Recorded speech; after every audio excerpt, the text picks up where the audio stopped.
Une maison est un endroit où vous osez rêver, où vous vous sentez libre, où vous savez que vous appartenez. Beaucoup peuvent confondre une grande boîte faite de briques avec une maison, mais c'est bien plus que quelques briques assemblées, c'est l'amour, le temps, l'argent et le sacrifice que les gens font pendant des années qui aboutissent à la réalisation d'une maison. Imaginez cela comme votre maison.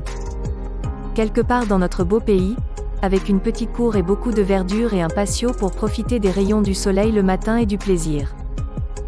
Maintenant, imaginez la maison de vos rêves en train de se dégrader, la base de la maison perd de sa force parce qu'elle aura été affaiblie par l'eau. Les murs de la maison se fissurent et craquellent. Il est effrayant d'imaginer ne serait-ce qu'une seconde que quelque chose comme ça peut arriver à votre maison de rêve. Eh bien, c'est la réalité et c'est possible si vous construisez votre maison au mauvais endroit en France. Construire au mauvais emplacement ? Comment pourrait-il y avoir un mauvais et bon emplacement pour construire une maison ? Eh bien, il y en a. Vous voyez, certaines zones sont marquées comme des zones inondables, et sont donc considérées comme de mauvais endroits. La définition littérale d'une zone inondable, et les zones d'inondation sont des zones géographiques définies en fonction du niveau de risque d'inondation et du type d'inondation qui est le plus susceptible de se produire dans la région. Maintenant, ce que nous devons comprendre à propos des zones inondables, c'est qu'elles dépendent principalement de deux facteurs. Premièrement, la profondeur du niveau d'eau que votre propriété pourrait traverser en cas d'inondation et deuxièmement, la vitesse à laquelle l'eau va arriver.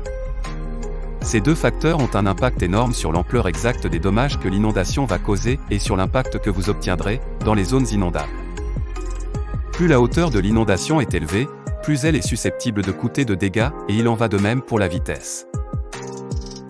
Les autorités ont recensé et marqué ces zones et elles sont appelées plans de prévention des risques d'inondation, PPRI. Il y a 3 niveaux qu'un quartier résidentiel peut obtenir. Ces marques peuvent aider à décider si la construction d'une résidence est autorisée ou non dans cette zone, selon les conditions de l'inondation. Les 3 zones d'inondation se présentent comme suit. Zone rouge. Le rouge est principalement représenté comme une couleur de danger de manière similaire. Le rouge n'est pas autorisé dans ces zones. Zone bleue. Le développement est autorisé mais soumis à certaines réglementations qui doivent être respectées. Cela semble être une zone à risque pour la construction, cependant, cette construction peut être gérée si elle est gérée correctement. Zone blanche, c'est la zone claire, ce qui signifie que le risque d'inondation est si faible dans ces zones que seules les lois d'aménagement régulières s'appliquent. Par conséquent, lors de la sélection d'un emplacement pour la construction, vous devez voir la zone dans laquelle il se trouve. Il en est de même pour la rénovation d'une maison potentiellement située dans une zone à risque. Le risque associé aux maisons dans les zones inondables. Vous ne pouvez pas simplement construire une maison, mais vous devez être très prudent lors du choix de l'emplacement de la maison. Si vous sélectionnez un emplacement qui se trouve dans la zone rouge, vous devez être prêt à affronter le danger. Les maisons situées dans la zone rouge peuvent disparaître complètement à cause des inondations. Voulez-vous que cela se produise ? Non, vous devez donc planifier votre emplacement en conséquence. L'appartenance à une zone inondée comporte plusieurs risques. Premièrement, si l'inondation est extrême, il y a des chances que la maison soit détruite et qu'elle affecte toutes les personnes qui y vivent. Si les gens ne quittent pas la maison, ils risquent de mourir. Cela s'est produit en France, récemment, environ 9 personnes sont mortes dans les maisons touchées par l'inondation. De même, si les inondations sont aussi extrêmes, elles affecteront quand même vos maisons. L'eau entrera dans votre maison, créant un énorme chaos. Cela affaiblira tous les murs et les chances qu'ils tombent bientôt augmenteront. Les appareils électroniques seront complètement endommagés.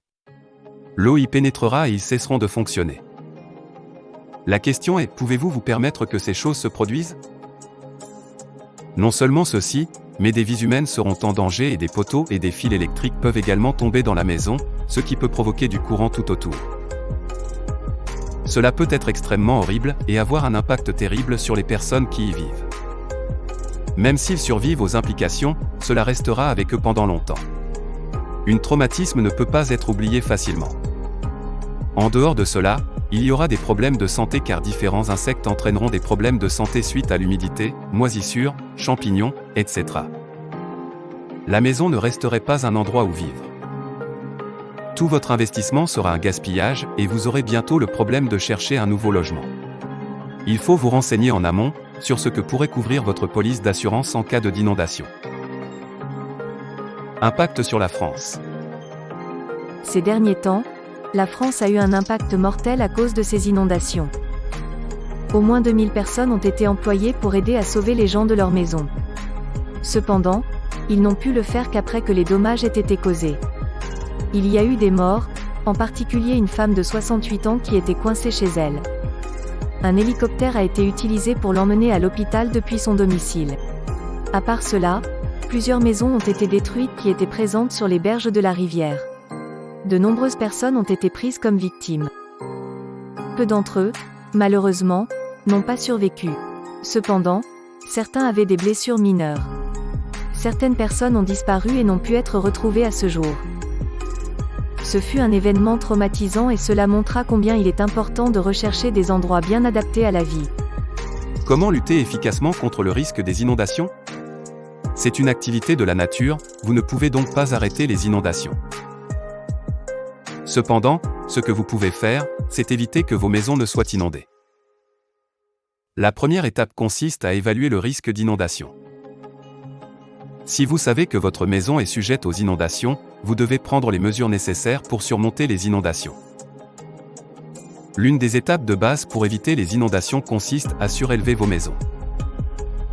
L'idée est de positionner le rez-de-chaussée de la maison au-delà du premier palier que l'inondation peut franchir, il sera donc difficile pour l'eau de crue d'entrer dans la maison. En dehors de cela, vous pouvez utiliser des éléments de fondation qui peuvent empêcher l'eau de rester dans la maison. Il laissera l'eau s'écouler immédiatement après son entrée. L'utilisation d'un revêtement peut empêcher l'eau de pénétrer par les fissures.